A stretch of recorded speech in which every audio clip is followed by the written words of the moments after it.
বাংলাদেশে গুমের ঘটনায় ভারতের সম্পৃক্ততা খুঁজে পেয়েছে তদন্ত কমিশন। দুই দেশের মধ্যে বন্দি বিনিময়ের কার্যক্রম এবং আটক ব্যক্তিদের সম্ভাব্য পরিণতি সম্পর্কে গোয়েন্দা তথ্য তুলে ধরতে গিয়ে কমিশন তাদের প্রতিবেদনে জানায়, বাংলাদেশে গুমের ঘটনায় ভারতের সম্পৃক্ততা জনসম্মুখে একটি আলোচিত বিষয় হয়ে দাঁড়িয়েছে।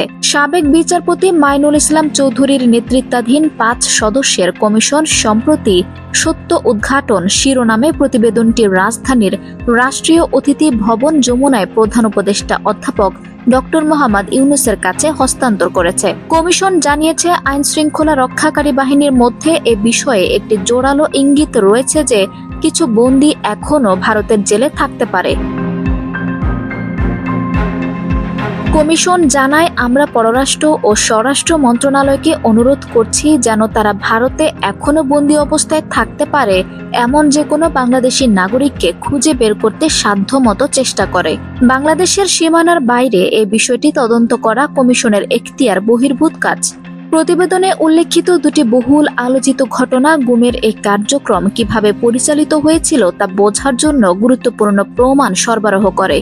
ঘটনা দুইটির একটি হলো বাংলাদেশ সুপ্রিম কোর্ট প্রাঙ্গণ থেকে অপহরণ হয়ে ভারতীয় কারাগারে উপস্থিত হওয়া সুখরঞ্জন বালির ঘটনা এবং অপরটি হলো বিএনপি নেতা সালেহউদ্দিন আহমেদের ঘটনা। এসব ঘটনার পাশাপাশি হুম্মাম কাদের চৌধুরী জানান, তার কারাগারের বাইরে হিন্দি ভাষায় কথা বলতে শোনা যেত, যেখানে বলা হচ্ছিল ওকে কখন ধরা হয়েছে, কোনো তথ্য দিয়েছে কি, এখনো কি জিজ্ঞাসাবাদ হয়েছে ইত্যাদি। কমিশন জানায়, বিএনপি নেতা সালেহউদ্দিন আহমেদের ঘটনা বাংলাদেশ ভারত বন্দি বিনিময় ব্যবস্থার কিছু কার্যপ্রণালীকে উদাহরণ হিসেবে তুলে ধরে। 2015 সালে উত্তরায় লুকিয়ে থাকা অবস্থায় আটক হওয়ার পর তিনি জানান, তাকে একটি পরিত্যক্ত সেলে আটকে রাখা হয়েছিল, যেখানে মেঝেতে একটি গর্ত ছিল যা টয়লেট হিসেবে ব্যবহৃত হতো। তাকে দেওয়া কম্বলটিতে টিএফআই অক্ষরগুলো লেখা ছিল, যা টাস্ক ফোর্স ফর ইন্টারোগেশন এর ইঙ্গিত বহন করে। তারা জানায়, ওই সময় একমাত্র সক্রিয় টিএফআই কেন্দ্রটি ছিল র্যাব গোয়েন্দা শাখার তত্ত্বাবধানে, যা র্যাব সদর দপ্তরের অধীনে পরিচালিত হলেও এটি ঢাকার উত্তরায় র্যাব 1 ব্যাটালিয়ন সদর দপ্তরের একটি প্রাচীর ঘেরা স্থাপনার ভেতরে ছিল। কমিশন স্থাপনটি পরিদর্শন করে নিশ্চিত করেছে যে র্যাব গোয়েন্দা শাখা এখনও এর প্রবেশাধিকার নিয়ন্ত্রণ করে এবং এর চাবি নিজেদের হাতে রাখে। তবে স্থাপনাটির অভ্যন্তরীণ অবকাঠামো কিছুদিন আগে সম্পূর্ণরূপে ধ্বংস করা হয়েছে।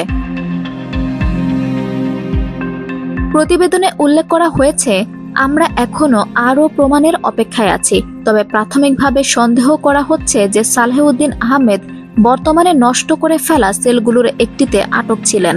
সালেহউদ্দিন জানান, তাকে ভারত বাংলাদেশ সীমান্তে নিয়ে যাওয়া হয় এবং সেখানে তাকে ভারতীয় কর্মকর্তাদের কাছে হস্তান্তর করা হয়। প্রতিবেদনে আরও বলা হয়েছে, ভারতীয় ভূখণ্ডের বেশ ভেতরে এই হস্তান্তর প্রক্রিয়ার আনুষ্ঠানিক প্রকৃতি এবং এ সময় পরিচয় গোপন রাখতে জুম টুপি পরে বাংলাদেশের নিরাপত্তা বাহিনীর সন্দেহভাজন সদস্যদের উপস্থিতি থেকে এটি স্পষ্টত প্রতীয়মান হয় যে দুই দেশের সরকার এবং সংশ্লিষ্ট নিরাপত্তা বাহিনীর মধ্যে উচ্চ পর্যায়ের সমন্বয়ের মাধ্যমেই এ ঘটনা সংঘটিত হয়েছিল। আঞ্জুম হক আরবি, আমার সংবাদ।